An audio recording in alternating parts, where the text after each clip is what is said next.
khusus dumateng para jamaah salat subuh Masjid Al-Halimi. Yang terhormat para asatidz Pondok Pesantren Al-Halimi rahimakumullah, adik-adikku santri ya, para santri Ma'had Al-Halimi yang saya banggakan. Alhamdulillah kita bisa bertemu lagi dalam pertemuan yang ke Ramadan keberapa ini adik-adik? 3? Masa 3? 4 ya, 4 ya, 4. Saking ini ya, saking temenanannya poso jadi ini pada lupa ini sudah puasa keberapa ya. Luar biasa. Pada puasa semuanya? Alhamdulillah. Ya alhamdulillah kita bisa berpuasa hari ini. Alhamdulillah tidak hujan. Kayaknya sudah tidak mendung lagi, nanti semoga panas ya. Bisa jereng baju, terus ada kerupuk nih. Sakit jereng kerupuk bagus ya. Lansak menjalani. Salawat serta salam mugia kanjeng dumateng Rasul sallallahu alaihi wasallam. Adik-adikku, kita melanjutkan hadis yang berikutnya kemarin. Ya. Atani aten min indi rabbi. Suatu ketika pernah datang kepadaku dari Tuhanku. Nah, berarti ini adalah malaikat yang mengabarkan kepada Rasul sallallahu alaihi wasallam berupa wahyu dari Allah Subhanahu wa taala. Suatu ketika ada yang mengabarkanku tentang apa itu? Ya. Pertama, man shalla 'alaika wahai Muhammad, barang siapa yang bersolawat kepadamu min ummatika dari umatmu sholatan satu sholawat, kataballahu lahu biha asyra hasanah, maka Allah melipat gandakan satu sholawatnya menjadi 10 kebaikan. Wa maha anhu asyra sayyi'at, dan akan dihapuskan darinya 10 keburukan. Satu sholawat, Allahumma sholli ala sayyidina Muhammad. Apalagi kalau malam Jumat sangat disunahkan sekali untuk bersholawat di malam Jumat ya. Malam Jumat kita bersholawatan biasanya berjanji ya sama para asatidz ya. Nah, kita berjanji, maka satu sholawat saja. Apalagi kalau satu malam itu, malam Jumat dari mulai pada maghrib sampai pada Isya, itu berapa kebaikan yang telah kita dapatkan. Ini luar biasa tadi. Itu misalkan ada sekitar 1000 sholawat, berarti kita dikalikan 10-nya, 10.000 kebaikan yang kita dapatkan, kemudian dihapuskan 10.000 keburukan dari dosa-dosa kita. Oh luar biasa ya. Ini adalah ganjarannya orang yang bersholawat. Sholawat juga adalah orang yang paling dekat dengan Rasul. Nanti adalah orang yang paling banyak bersholawat kepada beliau dari para umatnya. Kalau ingin cepat kita masuk surga, mendapatkan ampunan Allah, kemudian dimasukkan dalam golongan beliau, di bawah, di belakang beliau ini adalah golongannya semuanya, masuk kita bersama beliau, maka perbanyaklah bersolawat kepada beliau ya, karena kita adalah umatnya yang akan senantiasa mengagungkan kebesaran Rasul Sallallahu Alaihi Wasallam, yang akan senantiasa menjadikan Rasul Sallallahu Alaihi Wasallam sebagai panutan dalam kehidupan kita ya. Tidak ada panutan lain selain beliau. Ngefans artis Pak boleh nggak Pak? Boleh. Ngefans artis nggak masalah. Tapi yang paling kita fankan adalah Rasul yang paling pertama. Jangan orang lain. Kita mencintai orang lain, mencintai artis, kita pajang foto-fotonya di kamar kita, kita tulis-tulis namanya. Tapi mereka tidak akan bisa membawa kebaikan dalam kehidupan kita. tidak akan membawa kita ke surga. Betul ya? Nah, hanya Rasulullah Shallallahu Alaihi Wasallam yang akan membawa kebaikan. Kemudian dari sini juga dapat kita simpulkan, Rasul itu setiap kali mendapatkan wahyu itu tidaklah langsung dari Allah Subhanahu Wa Taala, tidak, tapi melalui perantaraan malaikat Jibril. Tahu surat pertama yang datang atau 5 ayat pertama yang turun kepada Rasul? Pintar. Al-Alaq 1 sampai 5. Siapa yang hafal? Iqra bismi rabbikal ladzi khalaq. Khalaqal insana min 'alaq. Iqra wa rabbukal akram. Alladzi 'allama bil qalam. 'allamal insana ma lam ya'lam. 5 ayat inilah yang turun untuk pertama kali. Di gua apa itu? Gua Hira. Di kota manakah itu? Makkah Mukarramah. Pintar. Bukan Madinah Munawwarah ya, bukan kota Kudus lagi ya. Kota Kudus belum lahir ketika waktu itu ya, belum ada. Apalagi Demak ya, Solo belum ada. Kota Makkah Al-Mukarramah. Disitulah Rasul mendapatkan wahyu pertama kali.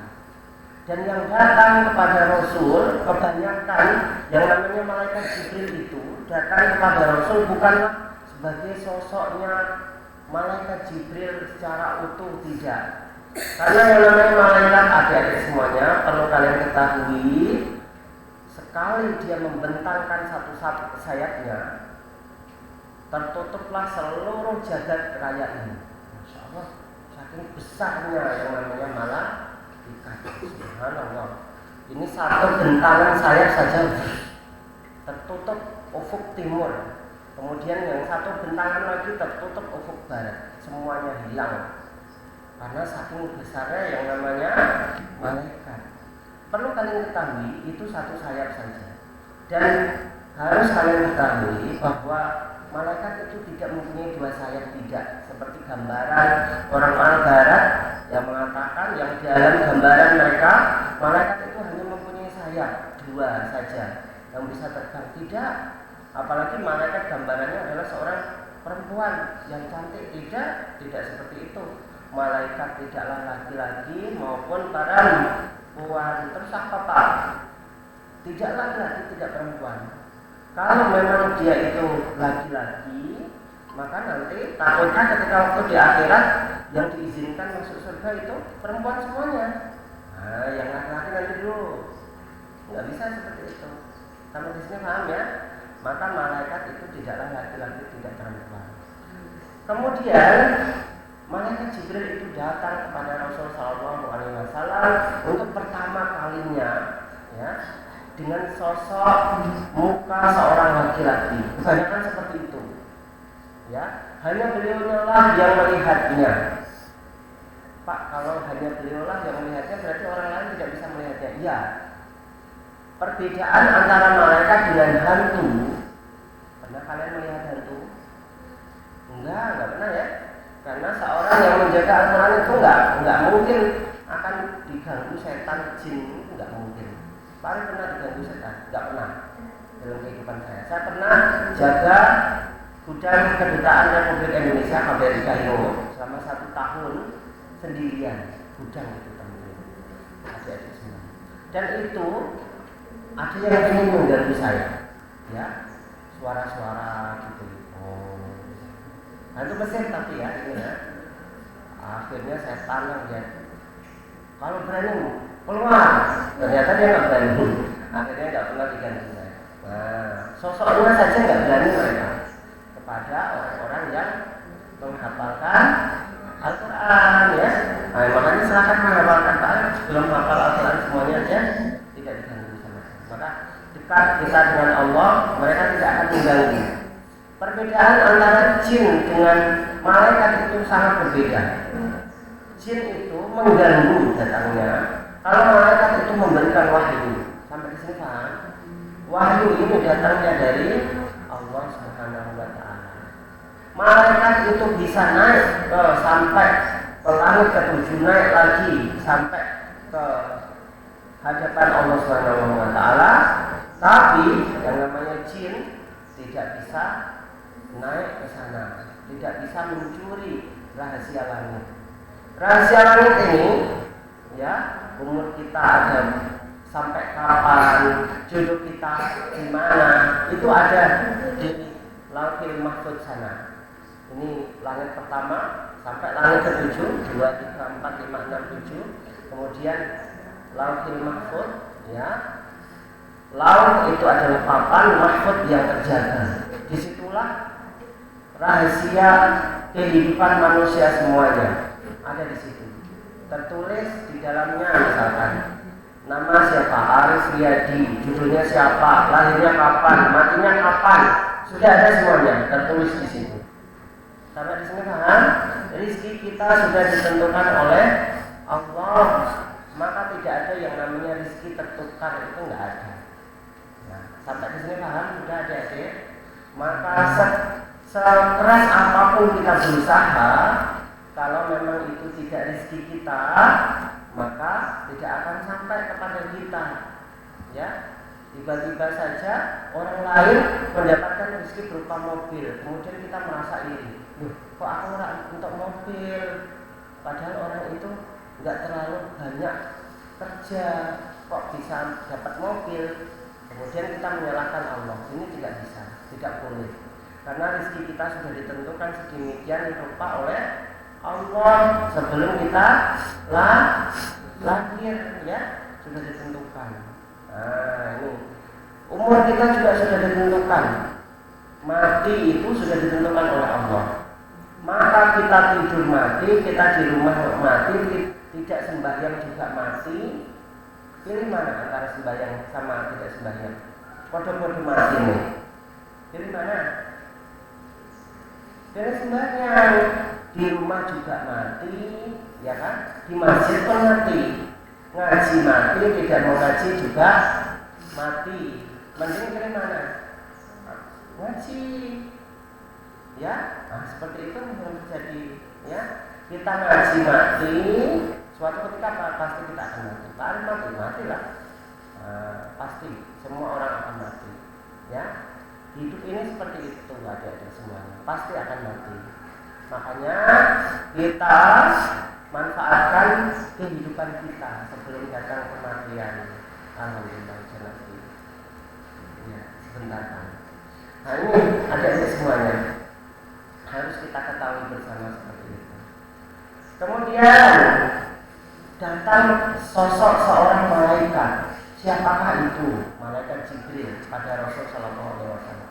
Berupa sosok seorang laki-laki yang berbaju putih, yang tampan sekali. Rata-rata Rasul ditemui malaikat Jibril berupa baju putih yang sangat tampan, memeluk Rasul. Waktu itu Rasul sendirian, ya, khalwat beribadah kepada Allah Subhanahu wa taala di atas bukit, namanya Bukit Nur, Jabal Nur, ya, bukit cahaya, Nur itu cahaya. Di situ ada gua namanya gua Hira tadi ya. Di dalamnya beliau berzikir Allah, Allah, Allah. Tiba-tiba setelah malam Ramadan beliau didatangi sosok seorang laki-laki. Pas tanggal 17 Ramadan nanti kita peringati dengan malam Nuzulul Quran. Nuzul artinya turun Al-Quran, Quran untuk pertama kalinya ke dunia ini diturunkan pertama. Al-Alaq 1-5. Nah, itulah kejadiannya. Malaikat Jibril datang dengan sosok yang sangat tampan sekali, memeluk Rasul.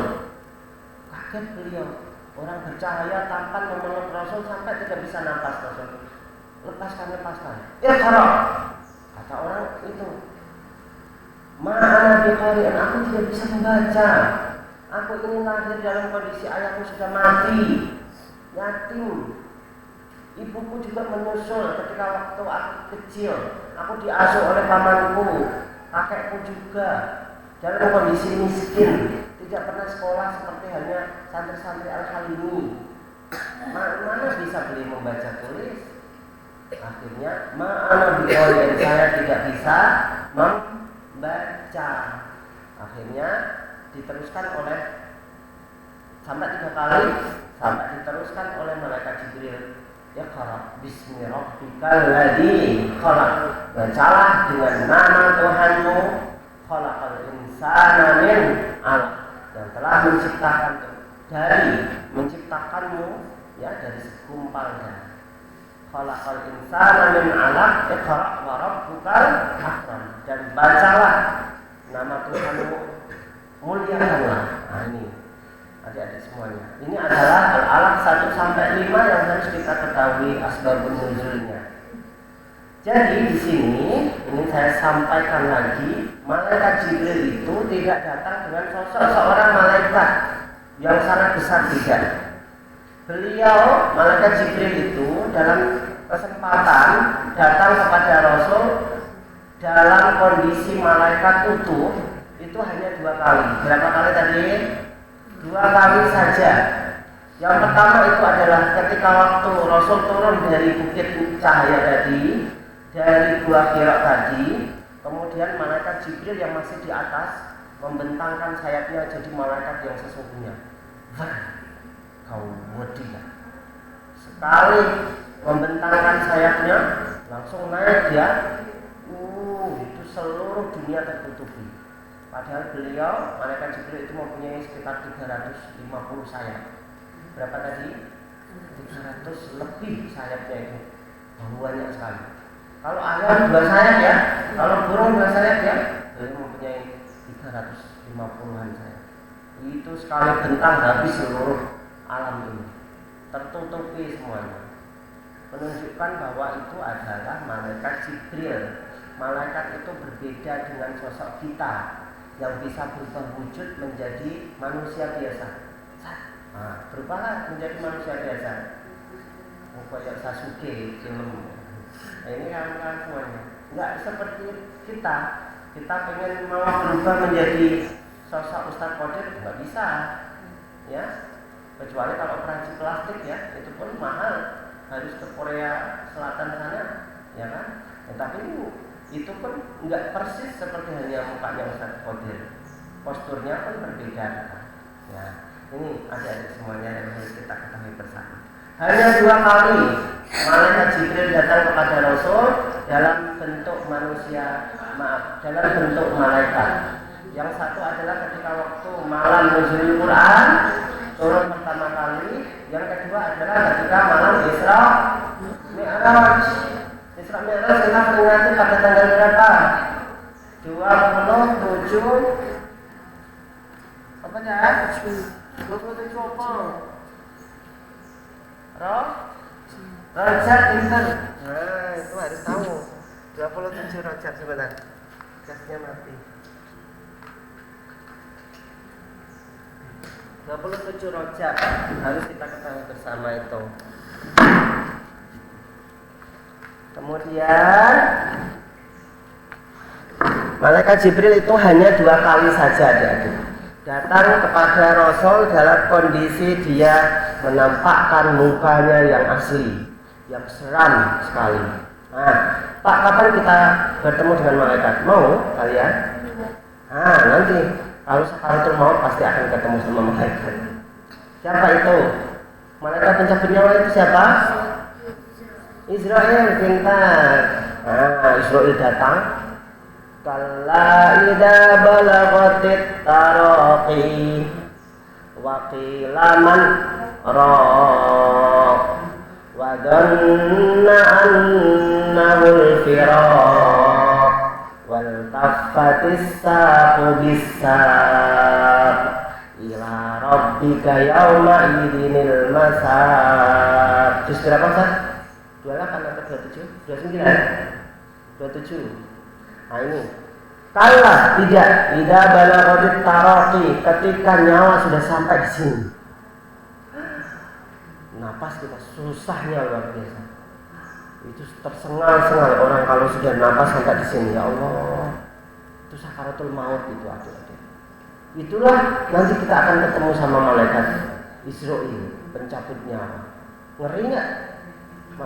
Malaikat itu ngeri, sangat mengerikan sekali. Yang melihat hanya orang yang mati saja nanti ya, yang ketemu malaikat Israil. Yang lain tidak akan melihat. tetangga-tetangga, saudara-saudara kita datang, nyebut mak. Itu susah napas kita. Allah, kita tidak bisa apa-apa. Itu namanya malaikat Israel datang. Wakilaman roh. Dikatakan kepada orang yang mati itu, siapakah yang akan menolongmu? Tidak ada kalau sudah seperti itu. Apakah bisa menolong kita, dokter spesialis, agar nyawa kita masih tetap di dalam tubuh kita? Bisa nggak kira-kira? Nggak bisa.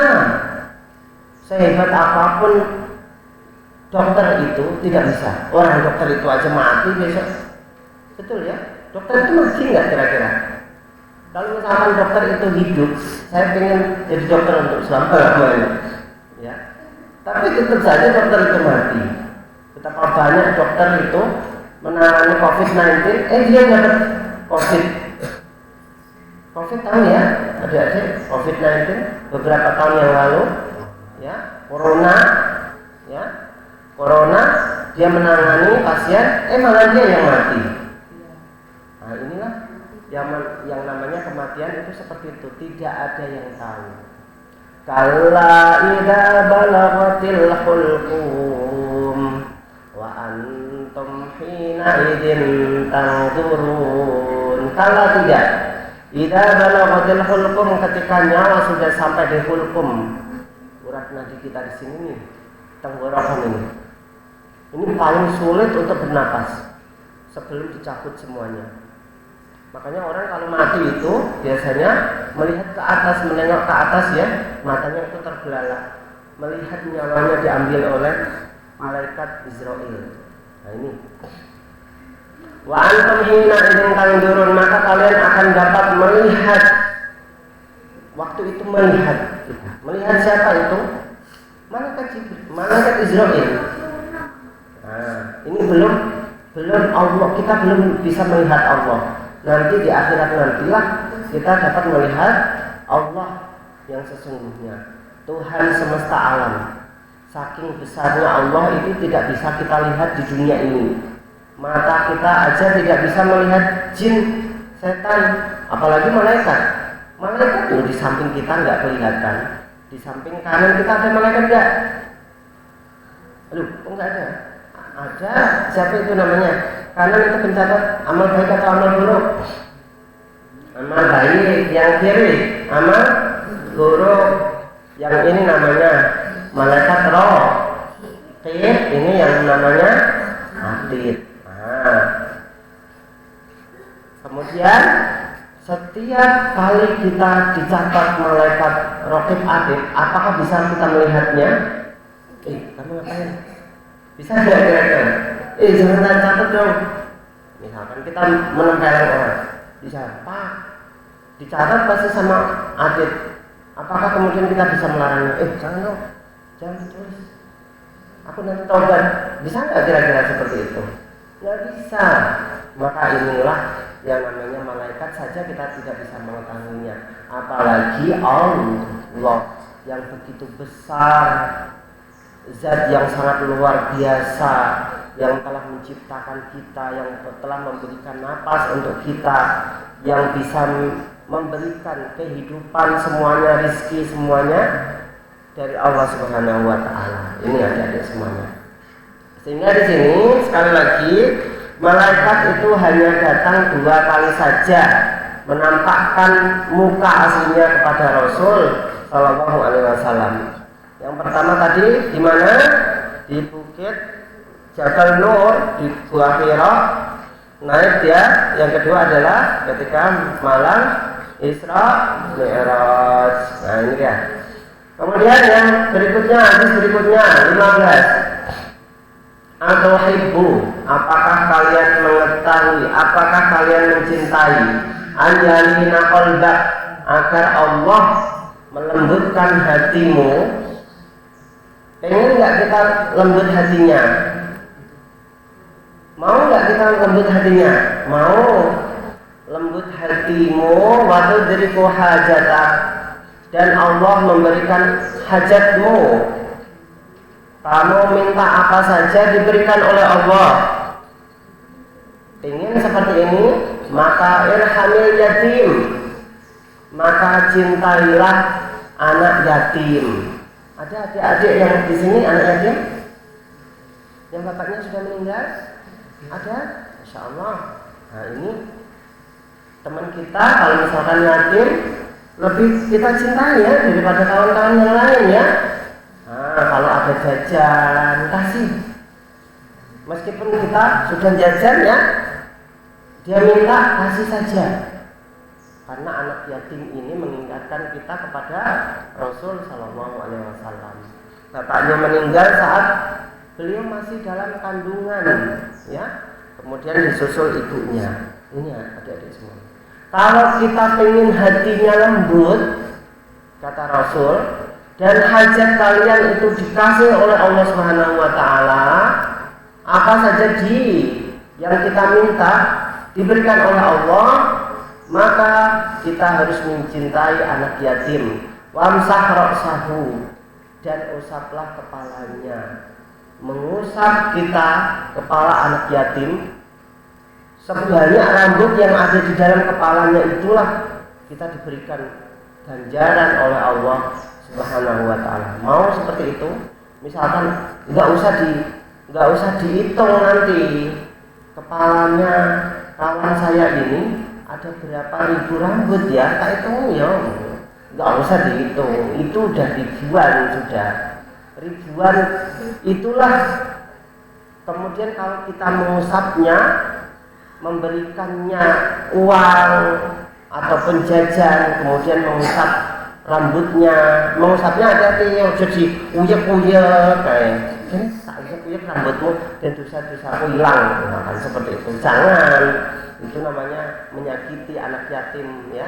Nah, mengusapnya pelan-pelan ya, maka disitulah Allah akan memberikan ganjaran sebanyak rambut yang ada di dalam kepala anak yatim. Nah, ini dia. Kemudian berikutnya wat'imhu fi ta'amika, dan berikan makanan dari makananmu. Kalau nggak bisa memberikan makanan dari makanan kita, ya, maka kita kasih duit.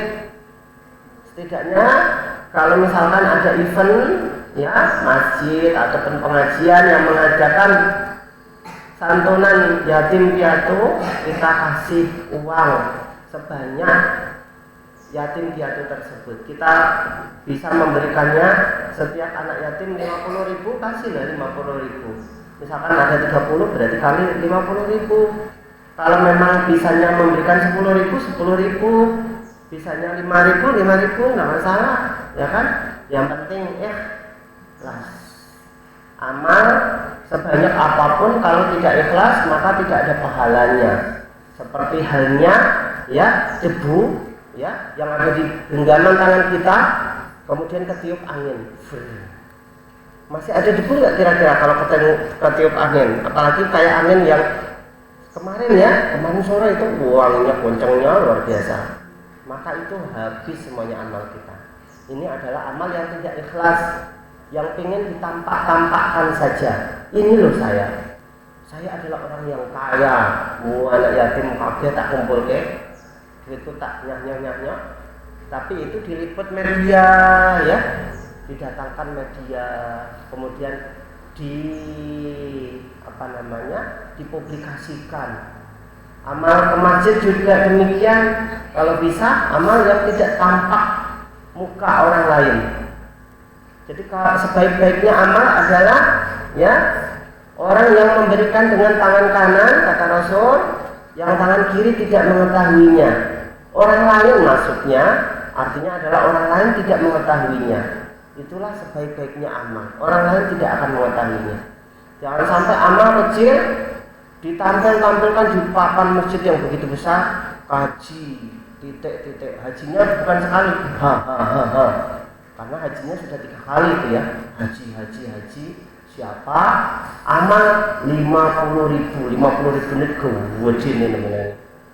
Maka ini adalah amal yang tidak baik ya. tidak ada artinya di hadapan Allah Subhanahu wa taala. Kalau kita amal, lebih baiknya adalah jangan sampai orang lain mengetahuinya. Ini. Berikutnya, saya ingin jelaskan, saya ingin ceritakan ada seorang menteri yang sekarang menjadi menteri. Siapakah itu?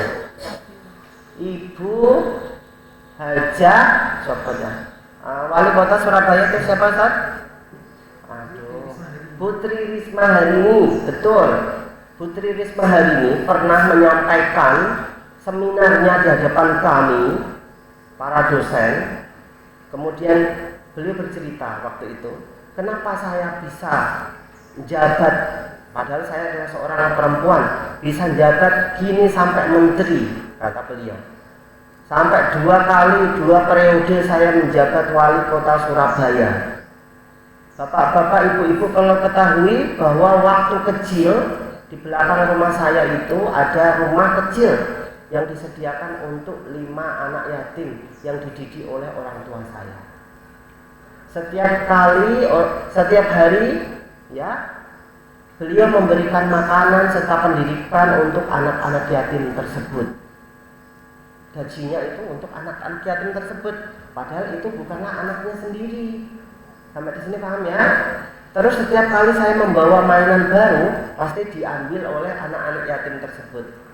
Kemudian ayah mengatakan, "Wes nduk wehno wae." Karena dia itu anak yatim, kasihan orang tuanya sudah tidak ada. Makanya karena doa-doa dari para yatim tersebutlah kemudian Putri Risma menjadi orang yang sukses ketika waktu besarnya menjadi wali kota Surabaya 2 kali. Nah, ini prostitusi terbesar se Asia Tenggara yang namanya Doli itu ditutup sama wali kota Tri Risma hari ini. Perempuan wadah luar biasa. Sekarang menjadi Menteri Sosial di era Pak Jokowi ini ya. Yang memberikan bantuan-bantuan ya, BLT untuk mbah-mbah ya, bantuan langsung tunai, beras, sembako dan lain sebagainya, itu adalah Putri Risma hari ini, Menteri Sosial kita. Ini luar biasa. Maka anak yatim ini doanya manjur sekali adik-adik semuanya. Jangan sampai ya kita menyakiti hati anak yatim. Kemudian hadis berikutnya adalah ittaqillaha haitsu ma kunta. Takutlah kepada Allah dimanapun engkau berada. Wabtagil hasanata tamhuha. Dan setiap kalian itu melakukan keburukan, maka lakukanlah kebaikan sebagai penghapus keburukan tersebut. Wa khaliqin nasa bi khuluqin hasanin. Dan berakhlaklah kalian dengan orang lain dengan akhlak yang mulia. Penekanan hadis ini adalah pertama, takwa kita kepada Allah, takut kita kepada Allah. Dimanapun kita berada harus takut kepada Allah. Puasa ini ya, kira-kira kalau misalkan kita bawa jajan ke kamar mandi, ada yang tahu nggak misalkan? Nggak ada yang tahu, manusia itu nggak ada yang tahu. Ustaz aja nggak tahu. Kita selempitkan di baju kita masuk kamar mandi dengan memakan jajan tersebut. Nah, puasa. Tapi Allah mengetahuinya. Betul adik-adik semuanya? Allah mengetahuinya enggak? Meskipun orang tua kita tidak tahu, Ustaz tidak tahu, tapi Allah Maha tahu. Dimanapun kita berdosa kepada Allah, Allah pasti akan membalasnya, membalas dosa tersebut di akhirat nanti, pasti. Ya, faman ya'mal mithqala dzarratin khairan yarah, wa man ya'mal mithqala dzarratin syarran yarah. Sekecil apapun perbuatan kita, baik ataupun buruknya, maka kita akan melihatnya nanti di akhirat. Bukan hanya melihatnya, ya, kita juga akan dihisab oleh Allah atas perbuatan tersebut. Ini, dimanapun berada, takutlah kepada Allah. Dan setiap kali kita melakukan keburukan, maka kita harus melakukan kebaikan sebagai penghapus dosa tersebut. Ya, menyakiti orang lain langsung minta maaf. Jangan sampai lama minta maafnya. Ya, minta maaf kasih jajan.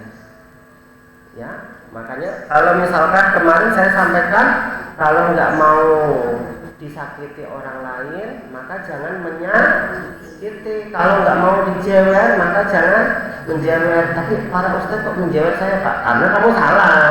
Memang beliau tugasnya untuk mengingatkanmu. Orang tuamu kan nggak ada di masjid ini ya. Di sini kamu hanya ada para ustadz. Ustadz itu adalah orang tuamu di sini. Sebagai gantinya orang tuamu yang ada di rumah, dididik oleh beliau-beliau agar kalian menjadi orang yang baik. Tentulah pendidikan itu tidaklah kemudian harus disayang-sayang. Kita melakukan keburukan tidak pernah diingatkan. Pendidikan seperti itu bukan seperti itu. Ziyad salah saya jawab karena anak saya, ya nggak mau puasa ya saya jawab, ya ini adalah pendidikan seperti ini adik-adik semuanya. Maka gantinya orang tua kalian adalah para ustadz yang ada di sini. Andaikan misalkan beliau itu menjewer, itu adalah karena yang bukan karena benci. Paham semuanya? Nah ini ya, harus diketahui. Nanti pendidikan semakin dewasa tidaklah dijewer, tapi diingatkan. Nanti kalau sudah SMP kalian cuma diingatkan saja, karena memang waktu kecil sudah sering diingatkan melalui dijewer. Semakin dewasa nggak perlu harus diingatkan. Nanti sudah SMA nggak perlu harus diingatkan, karena memang sudah tahu sendiri. Ini yang buruk, ini yang baik. Sampai di sini paham ya? Kemudian wa khaliqun nasa bi khuluqin hasanin. Ya, kalau kita berakhlaklah yang baik kepada orang lain. Yang baik itu seperti apa? Yang lebih kecil kita sayangi, yang lebih dewasa kita hormati. Ini adalah kebaikan. Akhlak itu seperti itu. Amit-amit kepada orang yang lebih tua. Kemudian pilih bahasa yang paling halus kepada orang yang lebih tua. Ini adalah akhlak yang dicerminkan oleh Rasul Shallallahu Alaihi Wasallam. Harus kita ketahui seperti itu. Hadis terakhir hari ini, ittaqillaha wa la tahqiranna minal ma'rufi syai'an. Takutlah kepada Allah dan jangan menganggap remeh kalian terhadap kebaikan, meski sekecil apapun kebaikan itu. Sekecil apapun kebaikan itu jangan anggap remeh. Kalau namanya kebaikan itu adalah besar di sisi Allah. Contohnya apa Ustaz? Misalkan kita mengambil, ya misalkan ada batu di tengah jalan. Pernah kalian melihat batu di tengah jalan? Ambil. Meskipun itu adalah di mata kita itu kecil, tapi di mata Allah itu sangat besar. Bisa jadi gara-gara batu tersebut motor lewat, ya, akhirnya nendang batu tersebut dilempang, ya, terus ada mobil di belakangnya ketumbuk sampai mati. Bisa jadi nggak kira-kira seperti itu? Bisa. Maka inilah kebaikan. Jangan menganggap remeh sekecil apapun kebaikan itu. Mbah misalkan baru ada khataman, mbah bawa jajan, Mbah Kus biasanya bawa jajan untuk yang khataman itu kecil. Paling berapa puluh ribu, 15.000, 20.000, tapi di mata Allah itu sangat besar, adik-adik semuanya. Ini menunjukkan kedermawanan seorang.